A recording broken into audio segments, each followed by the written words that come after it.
You are 34 years old. Your bank account holds $310,000, cold, liquid cash. Your younger brother makes the exact same corporate salary. His net worth is a fragile $14,000. The divide between you isn't talent, it isn't a stroke of luck, it is a single choice made a decade ago. And the quiet isolation of standing by it.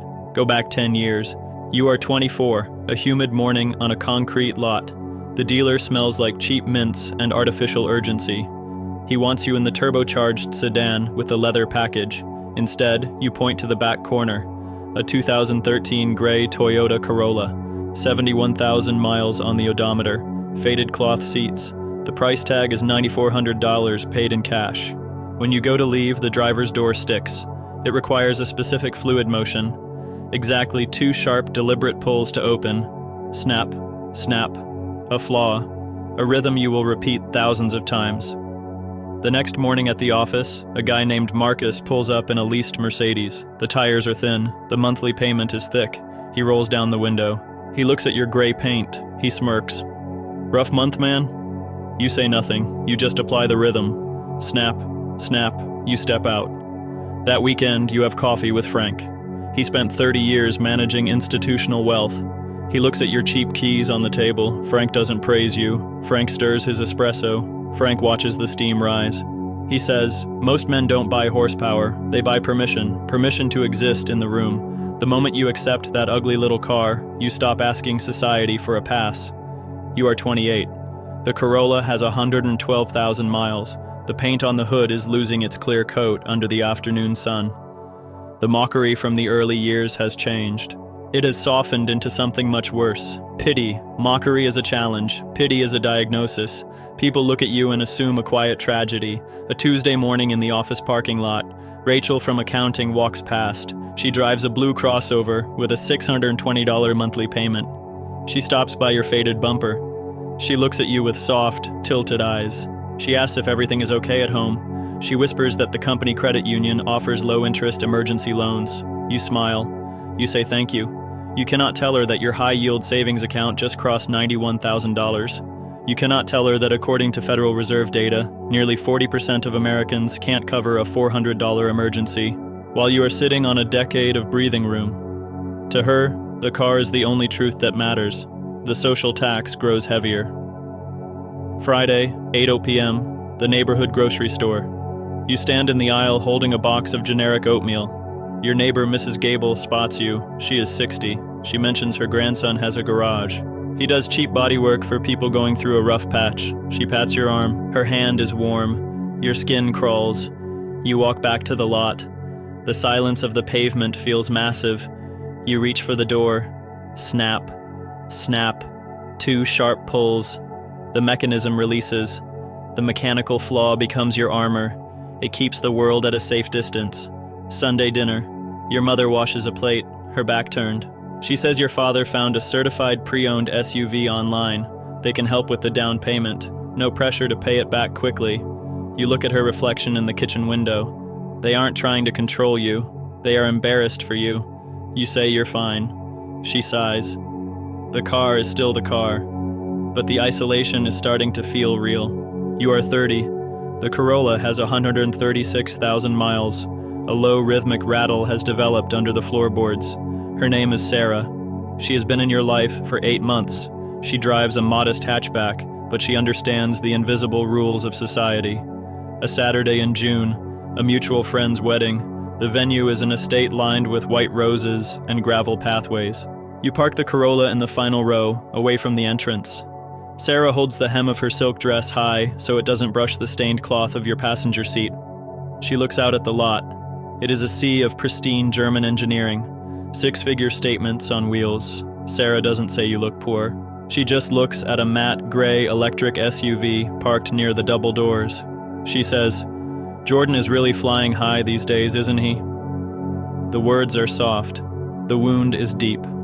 At the reception, Jordan floats through the room. He smells of expensive amber and heavy cologne, but when he sits next to you, his phone rests face up on the linen table.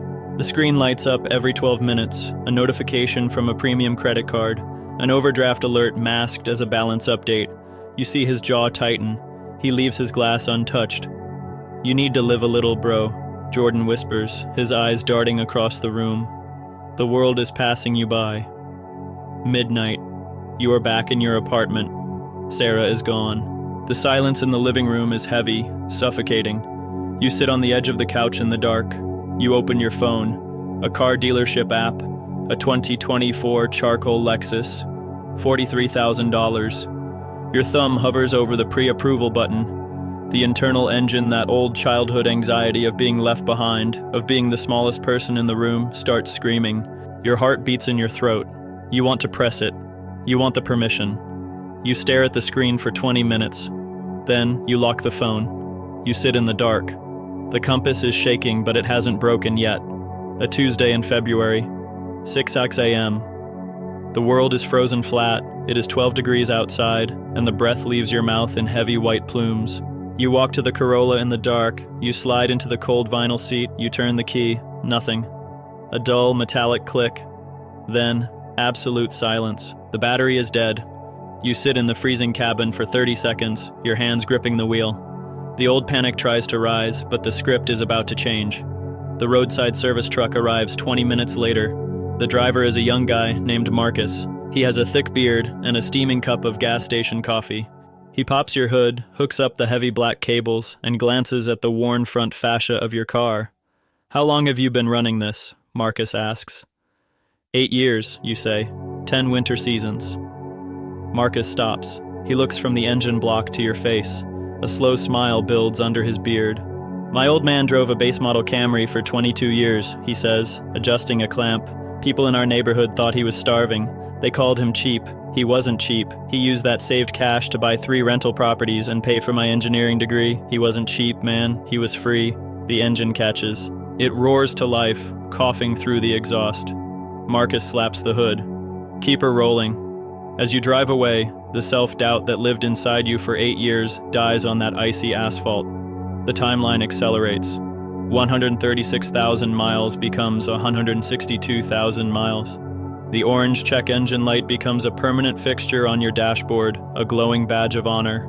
You pay $90 for a fresh oxygen sensor. You keep moving. Then, a warm Friday afternoon in March. 198,000 miles. A sudden, violent grinding under the hood, a thick plume of white smoke, and a quiet coast into a mechanic's gravel lot. You step out. You use the handle one last time. Snap. Snap. The mechanic wipes his greasy hands on a rag. "Head gasket," he says. $3,000 to fix. Scrap it." You sit on a wooden bench outside the bay. You open your phone. You log into your brokerage account. The number on the screen is $310,000 in liquid capital. The average American car payment has hit an all-time high of over $700 a month, but you owe nothing to anyone. Your car is dead. Your freedom is fully alive. That evening, you walk to a no-frills used car lot down the boulevard. You spot a plain 2021 silver Corolla with 46,000 miles. The sticker price is $11,800. You write a check for the full amount. No finance office, no monthly terms. You drive it home in the quiet dusk. At 9 p.m., a knock at your door. It's Jordan. He sits on your couch, his head in his hands. He is 31, but the stress has aged him a generation. The facade has cracked wide open. He speaks in a broken whisper. $94,000 in consumer debt, 3 maxed credit cards, a predatory lease on the electric SUV, a luxury watch financed at 24% interest. You hand him a mug of black coffee. He looks up, his eyes bloodshot. "How are you not drowning?" What Frank said to you a decade ago. Later that night, Frank calls you. He is 68 now, resting on a porch 1,000 miles away.